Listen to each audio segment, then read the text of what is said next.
Hello friends, welcome back to our channel. Friends, మనం ఈ రోజు ఈ వీడియోలో వివిధ న్యూస్ పేపర్ లో వచ్చిన కరెంట్ అఫైర్స్ అదే విధంగా జాబ్ అప్డేట్స్ ని 1 by 1 పరిశీలించే ప్రయత్నం అయితే చేద్దాం. మీరు కనుక నా ఛానల్ ఇదే ఫస్ట్ టైం చూస్తున్నట్లయితే తప్పకుండా సబ్స్క్రైబ్ చేసుకోండి. అలాగే వీడియోలో ఇన్ఫర్మేషన్ మీకు నచ్చినట్లయితే తప్పకుండా లైక్ చేసి మీ యొక్క సపోర్ట్ అయితే మన ఛానల్ కి అందజేయండి.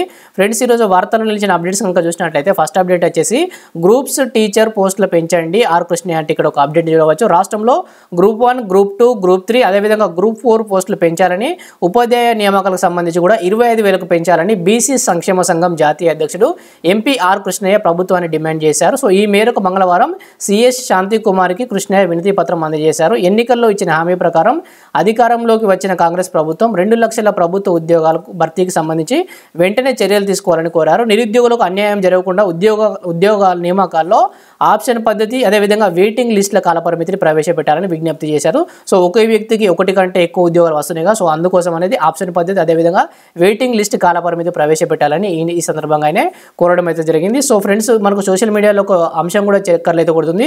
గ్రూప్ 2కు సంబంధించిన పోస్టులు పెంచి రీనోటిఫికేషన్ ఇస్తామని మంత్రి దుద్దిల్ల శ్రీధర్ బాబు గారు హామీ ఇచ్చినట్టుగా ఒక వార్త అయితే చక్కర్లు కొడుతుంది. సో అది అన్అఫీషియల్ అండి, ఇంకా అఫీషియల్గా ఎలాంటి ఇన్ఫర్మేషన్ అయితే లేదు. సో ఎన్నికలు అయ్యే వరకు మాత్రం మనకు అఫీషియల్గా ఎలాంటి ఇన్ఫర్మేషన్ అయితే వచ్చే అవకాశం లేదు.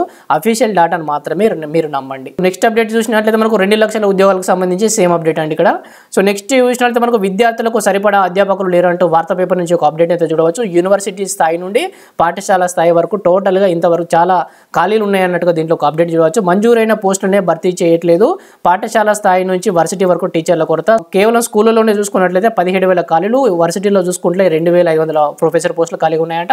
అదేవిధంగా జూనియర్ ఖాళీలు చూసుకున్నట్లయితే 2,070 జూనియర్ లెక్చరర్ పోస్టులు ఖాళీ అన్నట్టుగా మనకి ఇక్కడ ఇవ్వడం అయితే జరిగింది. సో రాష్ట్రంలోని ప్రభుత్వ విద్యా సంస్థల్లో విద్యార్థులకు పాఠాలు బోధించడానికి సరిపడా అధ్యాపకులు లేరు. పాఠశాల స్థాయి నుంచి యూనివర్సిటీ స్థాయి వరకు అధ్యాపకుల కొరత ఉంది. ప్రభుత్వం నిర్వహించే విద్యా సంస్థల్లో పాఠాలు బోధించే వారి కొరత ఉండడంతో ప్రభుత్వ విద్యా సంస్థలు కాదని విద్యార్థులు ప్రైవేట్ విద్యా సంస్థల్లో చేరుతున్నారు. రాష్ట్రంలోని ప్రభుత్వ స్థానిక సంస్థల పాఠశాలలు సుమారు 28,062 వరకు ఉంటే సో టోటల్గా ప్రభుత్వం మంజూరు చేసిన పోస్టులు వచ్చేసి 1.20 లక్షలు. సో దీంట్లో ప్రస్తుతం పనిచేస్తున్న వారు 1,03,000 అంటారు. సో 17,000 మంది ఉపాధ్యాయ పోస్టులు ఖాళీ ఉంటే మనకు డిఎస్సి నోటిఫికేషన్ ఎన్నిటికి వచ్చిందండి? 11,062 పోస్టులకు మాత్రమే డిఎస్సి నోటిఫికేషన్ అయితే రావడం జరిగింది. అదేవిధంగా 422 ప్రభుత్వ జూనియర్ కాలేజీల్లో 6,424 పోస్టులు ఖాళీగా ఉండే. సో దీంట్లో చాలా వరకు మనకు రెగ్యులర్ కాంట్రాక్ట్ వాళ్ళనే రెగ్యులర్ అయితే చేయడం జరిగింది. 4,354 మందిని గత ప్రభుత్వమే రెగ్యులర్ చేసింది. సో ఇప్పుడు మనకు రీసెంట్గా 2,070 పోస్టులకు సంబంధించి జేఎల్ నోటిఫికేషన్ అయితే వచ్చింది. అదేవిధంగా యూనివర్సిటీలో చూసుకున్నట్లయితే 2,500 డిఎల్ పోస్టులు అయితే ఖాళీగా ఉన్నాయంట. సో ఇప్పుడు మనకు యూజీసీ నెట్ నోటిఫికేషన్ అయితే వచ్చింది. సో ఎవరైతే డిఎల్ పోస్టుకు సంబంధించి ప్రిపేర్ కావాలనుకుంటారో మనకు పీజీ 50% మార్కులతో క్వాలిఫై అయిన వాళ్ళు సో మనకు నెట్కి అయితే అప్లై చేసుకోవచ్చు. సో ఎవరైనా ఇంట్రెస్ట్ ఉన్న వాళ్ళైతే నెట్కి అప్లై చేసే ప్రయత్నం అయితే చేయండి. సో టోటల్గా మనకు డిఎల్ పోస్టులు వచ్చేసి 2,500 ఉన్నాయి. సో వీటిని ఎప్పుడు భర్తీ చేస్తారని ఇక్కడ మనకి ఇవ్వడం జరిగింది. సో ఎప్పుడు భర్తీ చేస్తారో అని ఇక్కడ ఒక ఆర్టికల్ అయితే ఇవ్వడం జరిగింది. సో మనకు యూనివర్సిటీలకు సంబంధించి కామన్ రిక్రూట్మెంట్ బోర్డు, ఆల్ యూనివర్సిటీకి సంబంధించి కామన్ రిక్రూట్మెంట్ బోర్డు అనేది ఇంకా గవర్నర్ దగ్గర పెండింగ్లోనే ఉంది. సో కొత్త గవర్నర్ వచ్చారు, మరి ఆయన ఆమోదిస్తారో లేదో తెలియదు. సో ప్రస్తుతానికి ఈ అంశం అయితే రాష్ట్రపతి పరిధిలోనైతే ఉండడం అయితే జరిగింది. సో నెక్స్ట్ అప్డేట్ చూసినట్లయితే మనకు టెట్ 2024కి 48,582 మంది ఇన్ సర్వీస్ టీచర్లు దరఖాస్తు చేసినట్టుగా దీంట్లో చూడవచ్చు. సో దీనికి సంబంధించిన అప్డేట్ మనం 2 రోజుల క్రితమే డిస్కస్ అయితే చేయడం జరిగింది.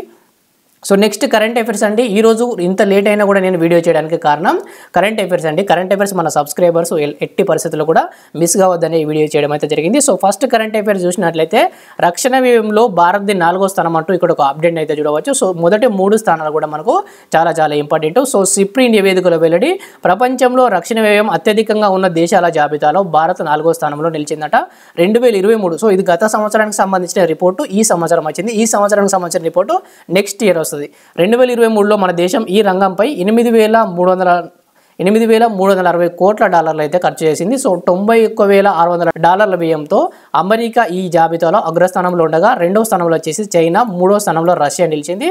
సో స్టాక్ హోమ్ అంతర్జాతీయ శాంతి పరిశోధక కేంద్రం తాజాగా ఈ మేరకు నివేదిక విడుదల చేసింది. సో సిప్రీ దీన్ని మీరు ఇంగ్లీష్లో గుర్తుంచుకునే ప్రయత్నం చేయండి. సో మనకు న్యూస్ పేపర్లో తెలుగులో ఇచ్చారు.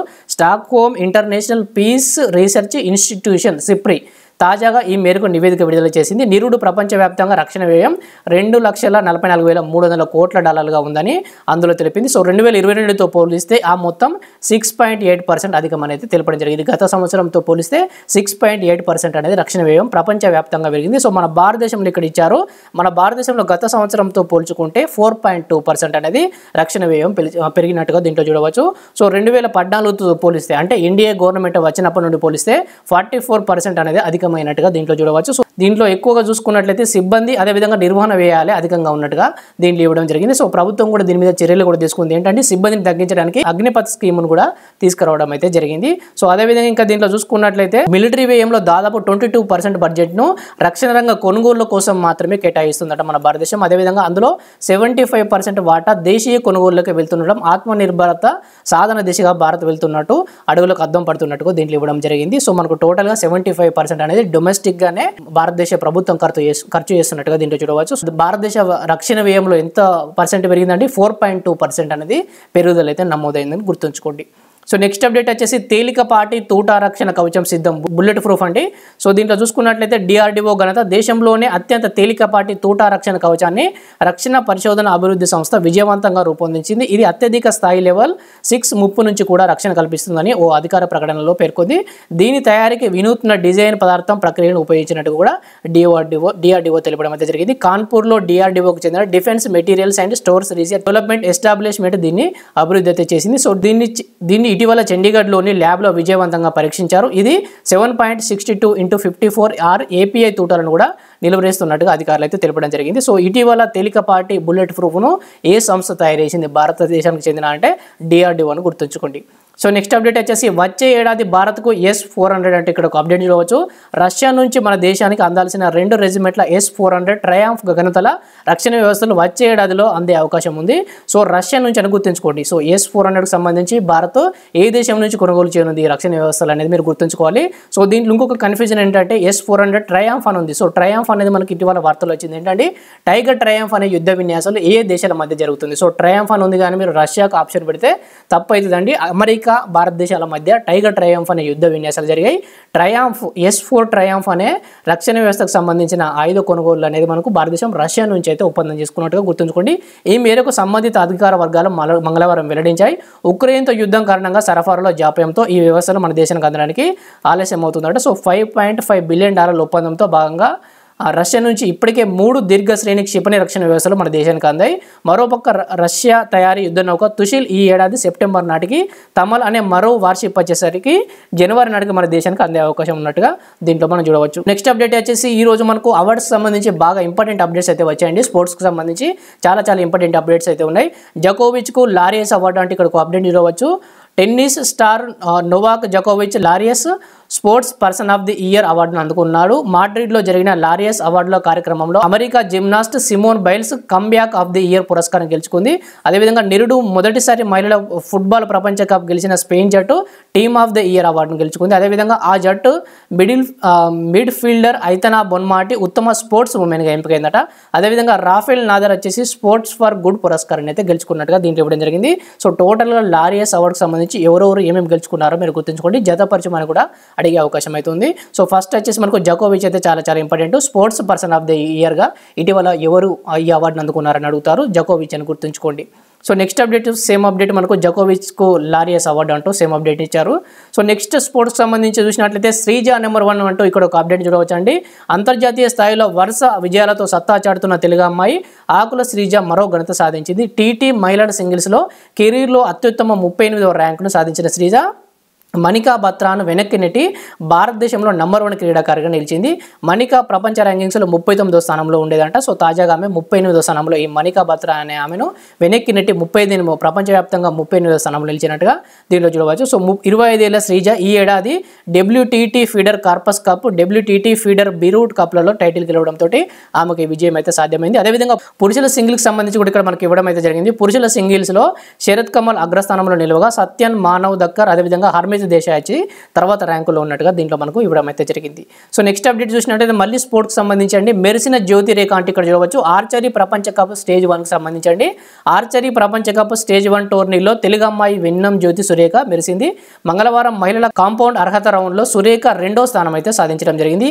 ఆండ్రియా బెకేరా అగ్రస్థానంలో, అతిథి స్వామి 8వ, అదేవిధంగా పర్నీత్ కౌర్ వచ్చేసి 14వ, అవనీత్ కౌర్ వచ్చేసి 23వ స్థానంలో అయితే రావడం జరిగింది. సో గుర్తుంచుకునే ప్రయత్నం అయితే చేయండి. అదేవిధంగా ఇక్కడ చూసినట్లయితే మనకు పురుషుల టీం విభాగంలో కూడా మనకి ఇక్కడ ఇవ్వడం జరిగింది. పురుషుల టీం విభాగంలో అభిషేక్ వర్మ, ప్రతిమేష్, అదేవిధంగా ప్రియాంశులతో కూడిన భారత బృందం 4వ స్థానం అయితే సాధించిందంట. అదేవిధంగా మిక్స్డ్ టీంలో సురేఖ, అభిషేక్ జోడీ 2వ స్థానంలో అయితే నిలవడం అయితే జరిగింది. సో ఈరోజు మనకు స్పోర్ట్స్ సంబంధించి చాలా అప్డేట్స్ అయితే రావడం జరిగిందండి, గుర్తుంచుకోండి. సో నెక్స్ట్ అప్డేట్ కూడా మనకు స్పోర్ట్స్కి సంబంధించండి.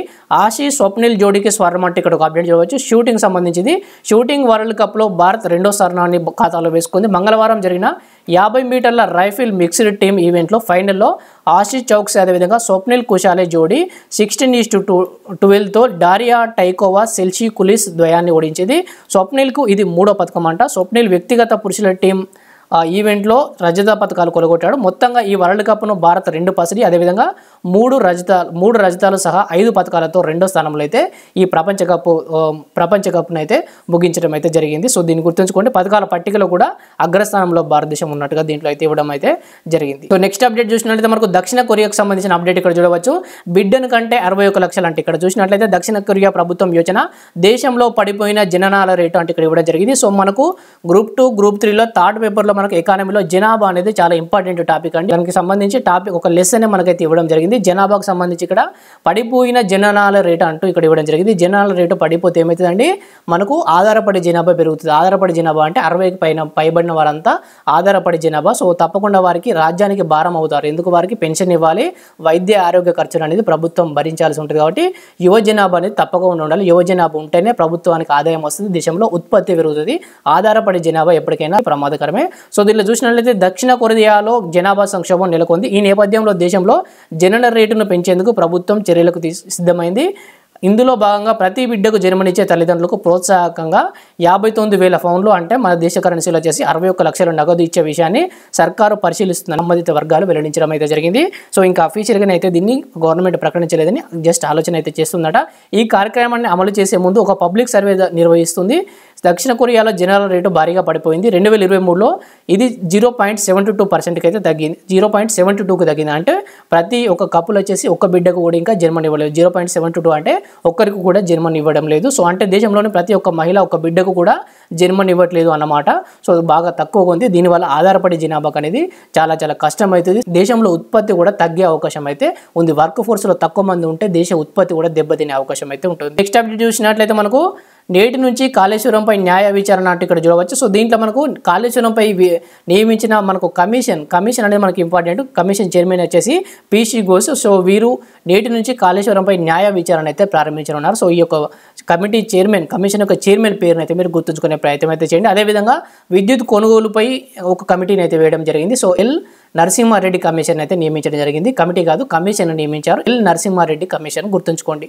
సో నెక్స్ట్ అప్డేట్ వచ్చేసి ఇండియా ఇన్వాల్వ్డ్ ర్యాంకింగ్స్లో రిలయన్స్ టాప్ అంటే ఇక్కడ ఒక అప్డేట్ చూడవచ్చు. సో నిన్న మనం ఒక కరెంట్ అఫైర్ని చర్చించాం. రిలయన్స్ సంబంధించి వార్షిక లాభాల్లో తొలిసారి 1,00,000 కోట్ల మైలురాయిని దాటిన కంపెనీగా రిలయన్స్ అయితే నిలవడం జరిగింది. సో తాజాగా మరొక అంశం వార్తలకు వచ్చిందండి. వికసిత్ భారత్ లక్ష్యాలపై భారత కార్పొరేట్ రంగం నిబద్ధతను మోదించే ఇండియా ఇన్వాల్వ్డ్ ర్యాంకింగ్స్లో ముఖేష్ అంబానీకి చెందిన రిలయన్స్ ఇండస్ట్రీస్ లిమిటెడ్ అగ్రస్థానంలో నిలిచింది. సో సామాజిక ఆర్థిక సమస్యలు, సమ్మిళిత వృద్ధి వంటి అంశాలపై దృష్టి సారించిన దేశీయ మేధో మదన సంస్థ స్కోచ్ గత ఏడాదికి గాను ఈ ర్యాంకింగ్లు అయితే విడుదల చేసింది.